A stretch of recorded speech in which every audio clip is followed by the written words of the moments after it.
So the mock drafts have been coming out, and I have not, and I'm trying to change, right, with the times. As I get older, I'm trying to change. I'm trying to be more open to different media types and different ways that people go about covering sports. Trying to be a little bit more open to the mock drafts. Okay. So I looked at some of these mock drafts today, and you look at them, and I want to look at two in particular. And one of them is Daniel Jeremiah's draft on NFL.com, and then also Mel Kiper Jr. on ESPN. So, and the way that we're going to look at them is we're going to look at them and we're going to look at how if the draft fell like this, how would it affect the Tampa Bay Buccaneers, and why I hope it falls more like Mel Kiper's than Daniel Jeremiah's.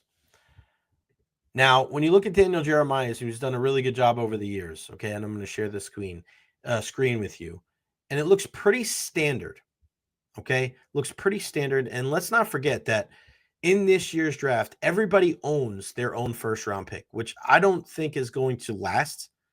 I think there's going to be drafts on trade day, and you're going to see movement in the first round. But you look at Daniel Jeremiah, he's got Cam Ward going 1, Abdul Carter 2, Shador 3, Travis Hunter 4. I don't think it would be a surprise if in some form or fashion, these are the 4 guys that go in the first 4 picks, right? And then 5 is when it starts getting a little sideways. He's got Jalen Walker here. He's got the Raiders taking the running back, Ashton. And I want you to keep an eye on Genty and also Amari Hampton, the running back from North Carolina. I say this every year, and I'm going to say it again here on the podcast. Every year at the draft, or every year at the combine, and then every year at the draft, everybody always falls in love with the sexy positions. Everybody always falls in love with the quarterbacks, the running backs, the wide receivers, the edge rushers. Like, those are the positions that people look at and they fall in love with them.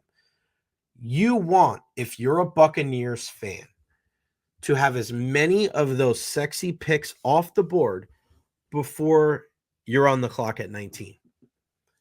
And Jeremiah's draft is not necessarily like that. Genty goes there, but you have Membu from Missouri, offensive tackle. Mason Graham. We know how strong the defensive tackle group is in this class. Jihad Campbell. You see this pick right here. Jihad Campbell is one of the guys that has been mocked to the Tampa Bay Buccaneers a lot to play at that interior linebacker position next to a guy like Levante David. He could fly up the draft boards, which is a lot of people they're saying, and that would really suck if you think about it, going to the New Orleans Saints there. Okay, he's an option there. Campbell, the Bears, Johnny. This is another guy. Barron, who I thought played fantastic this year for Texas at corner. He going to play slot corner? Is he going to be a guy playing on the outside? I think he's a guy that he can come away with some interceptions and give a different type of element to a Todd Bowles defense. Don't be surprised if that guy is an option if he's still there, for the Bucs at 19. Wide receiver, Matthew Golden, staying in Dallas, according to Daniel Jeremiah. These are the type of picks I want to see in the draft at the end of April. As many of these type of guys. I don't want to see edge rushers. I don't want to see corners. I don't want to see Jihad Campbell. Those 3. I want to see as many Matthew Goldens. Okay, Starks is up there. You can have Warren, right? Bucs ain't drafting him. Will Johnson, okay, if he falls to 15 to the Falcons, they're going to run up there and make that pick. If Will Johnson is there for the Bucs at 19, I really believe that they're going to go up and take him. I'll take things like this. Gray Zabel, the interior offensive lineman from North Dakota State. Mike Green, he was the sexy name out of the workouts there that they had, the Senior Bowl workouts. Everybody kept saying, we love Mike Green. Every single team was mocking Mike Green to them after what they saw at the Senior Bowl workouts there. Again, Bucs, I don't think are taking the tight end. Here's the guy right here we keep seeing from a lot of different people, and that's Donovan Ezeraku. 16.5 sacks for Boston College last season. And he is a guy, and I know from our friends at Pewter Report and just people all around the Tampa Bay area, they're looking at a guy like that, even though the Buccaneers went out there and got Hassan Reddick. Now, if you do that, and I know some of the sentiment is, well, if you do that and then you're pushing a guy like Chris Braswell down, I mean, if Braswell's not ready, if he is ready, he's going to be able to outperform some of these other guys. If you draft Ezeraku, are you starting Ezeraku and Hassan Reddick and Yaya Diaby goes to the bench? I don't think you can have enough playmakers. I don't think you can have enough edge rushers. But let's say that is the train of thought. Then corner really is that spot. It's either corner or Jahad Campbell. There's no other interior linebacker. There's no other inside linebacker that you would take at 19. Campbell's that guy. So what if he's off the board, like we saw in Daniel Jeremiah's draft or his mock draft right there? Do you stay there and do you take Ezeraku? Do you take a corner? Because those guys I just mentioned, whether it's Barron or the kid out of Michigan, either one of those guys there? Why is for some reason Will Johnson, that name just kept one of the easiest names in the draft that kept escaping me. I'll take a Will Johnson here. That's the guy that I would love to have. Give me a Will Johnson. Long, rangy corner, Michigan. He's obviously has the pedigree playing there for the Wolverines. I like Will Johnson. But that's a pretty standard draft when it comes to Daniel Jeremiah. If that happens, all right, whatever. One thing I like about the craziness of the Mel Kiper draft is that he picks some of these guys sometimes, and you look at him and you're like, man, I know you get paid to do this, Mel, but some of these just you can't be right. But we're gonna just entertain it. Okay. He's got Cam Ward going number 1, Carter, Sanders, Hunter, top 4. Those are gonna be your top 4 guys. But instead of Jalen going at 5, he's got Graham. Interior defensive lineman, absolute beast. Go there, help Trayvon Walker and Josh Hines Allen. That could be a really stout defensive line for many years to come. He's got the same pick for the Raiders, right? Then it starts changing up a little bit. He has Tyler Warren. I'd love for Tyler Warren to go before 19. Okay. Jalen Walker is probably going to go in the top 10. There's the pick right there. These are the type of things that you want to see in the upcoming NFL draft if you're a Bucs fan. You want to see some craziness like this, just like you saw last year when we saw Michael Penix Jr. get drafted by the Atlanta Falcons. Even though they just paid Kirk Cousins all that money, they drafted Michael Penix Jr. in that first round. This is what you want to see right here. Jackson Dart, and asking certain, it depends on who you ask. You ask certain people about Jackson Dart, they have a second ground grained on him, maybe a third. Then there's other people, and you see Mike Tannenbaum, former GM, speaking about it right here, saying that he could possibly be a first-round pick. Could he go to a team like New Orleans playing behind Carr? He could.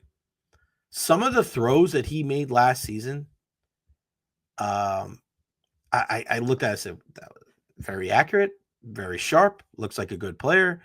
And then you look at that game against Florida and you're like, this guy's not a first-round pick.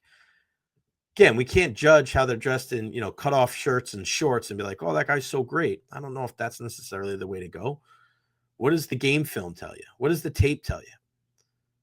But these are the type of selections, once again, that you want to see if you're a Bucs fan. Some of these other names you're going to see. Here's another one. Omarion Hampton. Second running back off the board in the first 12 picks. And we know how teams have gotten a little buyer beware when it comes to the running back position, because if there's any position that really represents the NFL standing not for long, it is at running back. And you look at how guys have changed. Remember last year, everybody was talking about running backs need to stand up for themselves and blah, blah, blah, blah, blah. They're not waiting anymore. Najee Harris is like, I'm going to the Chargers. Javonte Williams, I'm going to the Cowboys. It's like Miles Sanders, too. I'm going to Dallas. These guys are not waiting. They're not playing chicken with the front offices in the NFL this year. They're not. They understand. You're not going to get a Derrick Henry deal or a Saquon Barkley deal unless you're Derrick Henry and Saquon Barkley. So do teams now use some of these draft picks? Their higher draft picks on running backs? Could be. We know Dallas is a crapshoot. We know Dallas sometimes makes these, the picks where it was the sexier name right on the board. I would love this if I'm a Bucs fan. Amari and Hampton, great. Loveland, fine. There's one guy you would take, maybe a Mike Green, if you're still focused on the outside linebacker position. Will Johnson, cornerback, Arizona Cardinals, going right there to 16. Shamar Stewart is another guy that he's got all the physical tools. Absolute monster. A little bit maybe more of a project, maybe that would give you, right, an opportunity to take a guy like this and have him play behind and learn from Hassan Reddick and Yaya Diaby. I'll take a guy that looks like that performed like that at the combine, and also had as many sacks as he did. It's more of a project. So you're looking at a guy that could give you double-digit sacks down the road, but you really trust the Buccaneers to be able to develop a guy like that? I don't know. And then here you go for Kiper's draft at number 19, Jahad Campbell. I know they brought in Anthony Walker Jr. as well, but you look at him as much of a KJ Britt type of guy that's a backup and a special teams player. If Jahad Campbell is there at 19, do the Bucs take him? Maybe.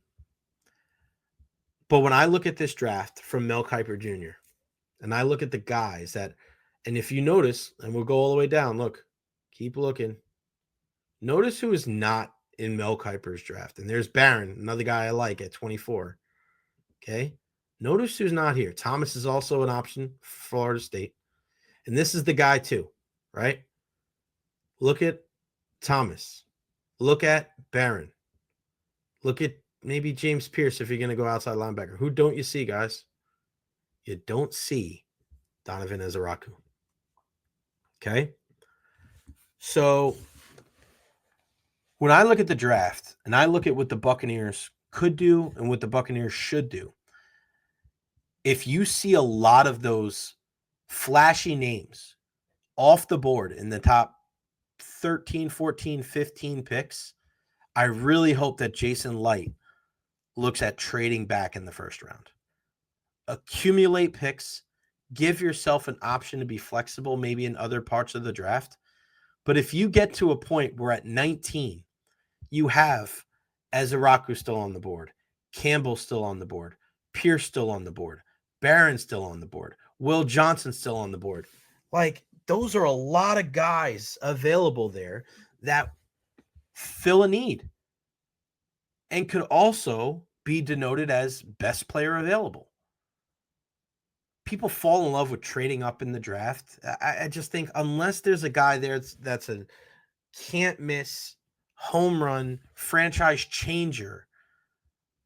I mean, unless you're trading up to get an Abdul Carter, which I don't think that the Buccaneers are going to use their draft capital for that, then it makes sense to trade back. Especially if you saw in Mel Kiper Jr.'s mock draft there, teams like New Orleans are drafting Jackson Dart. And Omarion Hampton is going to the Dallas Cowboys. If that's the case, Jason Light's got to be licking his lips because his options are plentiful. Don't fall in love with this fantasy football type of mindset. This isn't Madden. This isn't NCAA football on your PS5. This is building a roster, constructing a team that is not just trying to be competitive in the division, but they're trying to be Super Bowl contenders. You can never have enough picks to try to make your team better. Why take less chances to find great players? Not good players, great players. You look at how many contributions that this Buccaneers team has had over just the last 5 years from Jason Light's draft picks and undrafted players. You want to give him as many cracks at it as humanly possible to try to get players that can fill the holes for this team. And this team is not one player away. This team isn't one pass rusher away. It's not like there are a ton of positions away like we see from other teams that are going to be drafted much higher than them, but they need linebacker help. maybe not just one, maybe two. They need more corners. They need guys to be able to help Jamel Dean and help Zion McCollum. Do you get possibly a guy at the safety position? Do you get maybe another guy late at the wide receiver spot? You're never at a point, I think in any sport, but especially in the NFL, where you can ever say, I'm good with the depth. We're good at the depth in that spot. Because just when you think you have enough, a guy goes down, a guy underperforms, and then you're screwed. So don't be so quick to getting rid of the Jamel Deans of the world, or the Rashad Whites of the world. No, you need those guys. Bring in as much talent as humanly possible. And if you can do that, you're going to be able to battle with some of these other top tier teams in the National Football League. When the Eagles went out and they drafted all those guys on the defensive line the last 5-10 years, did they necessarily draft for need, or did they draft best player available? They drafted Jalen Carter when they had Fletcher Cox, right? They drafted Smith when they had Brandon Graham. This is what they do. Throwing numbers at certain positions is smart. That's what great teams do. And Jason Light has really proven that he understands at this point of his career how important it is to get as many guys as humanly possible for certain positions, because it isn't a kind of set it and forget it. Like, yeah, you want to have depth on the offensive line, but for the most part, ideally, you'd have 5 guys there and they would play all 17 games, the entire playoff run, and that would be it.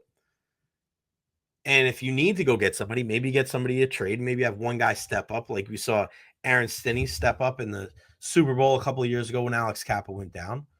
But you knew what the rest of that equation was all about. You knew who your guys were going to be. You knew that it was going to be Donovan. You knew that Marpet was there and Jensen was there and Tristan was there to go with that 5th guy, who it ended up being Aaron Stinney because of the injury. So now going into the season, you have a pretty good idea. It's going to be Bredesen, and it's going to be Malk, and it's going to be Barton, it's going to be Gedeke, it's going to be Tristan Wirfs. So you don't necessarily have to worry so much about numbers in that spot. But corner, linebacker, maybe even safety, the defensive pass rush, guys up front, the wide receiver position, get as many players as humanly possible through the draft, and then let it go from there. Think about how many injuries, and I wouldn't say that the Buccaneers necessarily were devastated by injuries last year, because we know that a team like Detroit was. The Detroit Lions were just, crippled them. They have to be looking back at the 2024 season wondering, was that our chance? I'm sure 2025, they're optimistic, and Jared Goff and Dan Campbell and all these guys being the back, but you just never know. They lost both of their coordinators, and we saw when Philly lost both of their coordinators after losing in the Super Bowl that 2 seasons ago was pretty rough for them. The Buccaneers and their injury concerns last season, you think about it, Baker played every game. Bucky missed some time. I don't know if Rashad missed some time in the beginning, and that kind of opened the door for Bucky Irving and Sean Tucker, but that's a tough position. We know Mike went down. We know we lost Chris. We know Antoine Winfield Jr., some of the guys on defense, Vita Vea, Kalijah Cansey. Don't start getting in the habit of thinking that these guys are going to be healthy all year round, because it's unrealistic. It's just not going to happen. Not going to happen. So again, keep a close eye on some of these mock drafts and kind of get a gauge of where everybody is going.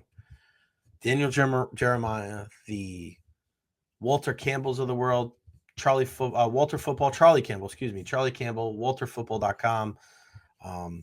All the different ones. Our friend Trevor Sycamore on the Draft Network. Let's see, or PFF. He used to be with the Draft Network. Now he's with Pro Football Focus. Okay. Let's see this one. This is John Costco from Pro Football Focus. So let's look at this one.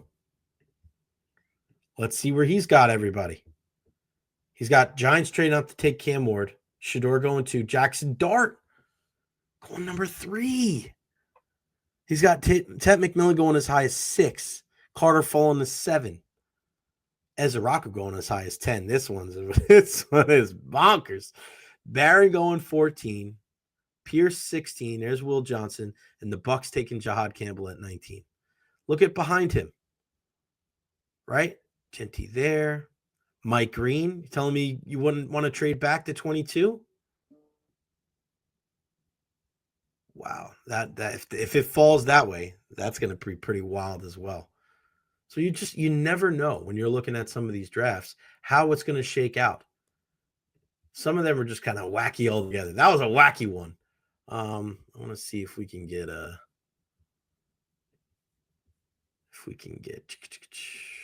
guy Trevor Sycamore. Is he on there? Sycamore draft. Here's his post Super Bowl mock draft from. He's got there you go, February 11th. Look at all the pictures, man. That's last year. Duh. All right, we'll look at his another time. But you guys get what I'm saying, okay? You're gonna hear more and more of these mock drafts coming out, and we're gonna start really taking a close look at where everybody has some of these guys. And at the end of the day, everything can kind of go to hell in a handbasket. You think, I have an idea of where this guy is going to go. I know what direction that the Bucs are going to go in. But those 3 positions stay the same. It's going to be linebacker, interior, like inside linebacker. It's going to be corner. And I just wonder if the signing of Hassan Reddick, and I'm going to be on today with Matt Matera, Peter Reporter, about 4 o'clock today. Does the signing of Hassan Reddick change the way that the Buccaneers view that first-round pick at 19? Because as of now, you have Hassan Reddick, you have Chris Braswell, you have Yaya Diaby, you have Anthony Nelson, you have Jose Ramirez and Marquise Watts. What does that mean for that position if you bring in another guy? You start pushing some of these dudes back. Looking at the depth chart for the cornerback position, you have Zion, you have Jamel Dean, and then you have Josh Hayes, Funderburk, Vildor, Flowers. Safety, Antoine Winfield Jr., Chris Izzian. We know that we're going to see some different stuff from Tyke Smith this year. I think corner and linebacker. The signing of Hassan Reddick really has bumped that down a little bit for me. Maybe you can get that guy in the 2nd or 3rd round. But the Buccaneers need to focus on the defensive side of the ball when it comes to the draft. We spoke about this with our guy John Ledyard a couple of weeks ago. The Bucs need to go all in defensively. All in. If you draft a guy in the later rounds offensively, all right, fine. But go all in on your defense. Find a way to get as many playmakers as you can on that side. And even, we mentioned the Eagles before. They just signed former Giants pass rusher Azeez Ojulari on a 1-year, $4 million deal after Brandon Graham retired. Even though they just won the Super Bowl, they are still loading up. It is a 365-day-a-year job to construct your roster. We hear that from the Lightning. We hear that from the Bucs. We hear that from pretty much any team in professional sports. It doesn't stop, whether it's the draft, free agency, the trade. But this time of year specifically, I look at this Bucs team and what they do in this draft, and we see the impact of NFL drafts. Sometimes, and we saw it a couple of years ago with Seattle when they were able to make the playoffs, and they drafted – who did they draft? I think was that Witherspoon or Reek Woolen? They drafted Kenny Walker. They drafted the Charles Cross and other guys in the offensive line. Sometimes you can have one draft class and it can kind of flip the script for you and have you be a team that, is probably picking in the top 10 or 12. And now you're a team that's a playoff contender. Look at a team like the Buccaneers. You're a team that's already a playoff contender. What if you hit some absolute grand slams to some of your 3 and 4 picks? I think that makes a lot of sense for the Bucs, and I think it would give me optimism that they can be a Super Bowl contender. Shout out to Craig out in Vegas. All depends on what they value the CB markets for the Bucs. The question mark on Dean will decide more of what they do. Yeah, and you know what, Craig? I hear what you're saying. But I look at some of these guys getting paid. I look at the J.C. Horn getting paid. I look at the who just got paid? J.C. Horn and why is his name escaping me? J.C. Horn. Oh, Derek Stingley. So Derek Stingley got paid too. So you look at how much those guys are making when you're talking about, 30 million. Jamel's making what, 12 and a half? I mean, you can't tell me that. You may not like Jamel Dean, but there's no way he's half as good or less than half as good as those guys. He's not. He's not. So he's a bigger guy. He does need to work on coming down with the football a little bit more, but he's a guy that can tackle in space. He's a guy that's necessarily. I also want to take a look at Jamel Dean when there's a better pass rush too, because we know that there is a direct correlation between the pass rush and how well guys cover on the outside. We know that if your corners are not covering as long, they're going to look better. They're going to look better. And I truly believe that with Todd Bowles, he really wants to be able to rush with 4 and be able to get exotic with those blitzes when he can. But I feel like part of the reason why the Buccaneers play off and they try not to do too much too early in games, it seems like they just everything in front the first half of the game. So I know you guys feel the same way. It's extremely frustrating. But I feel like if he doesn't play like that the pass rush doesn't get home and the quarterback stands there forever, and then he can beat the guys down the field. I'd rather early in the game let these teams just give him everything in front, not score a ton of points or maybe, accumulate a bunch of yards.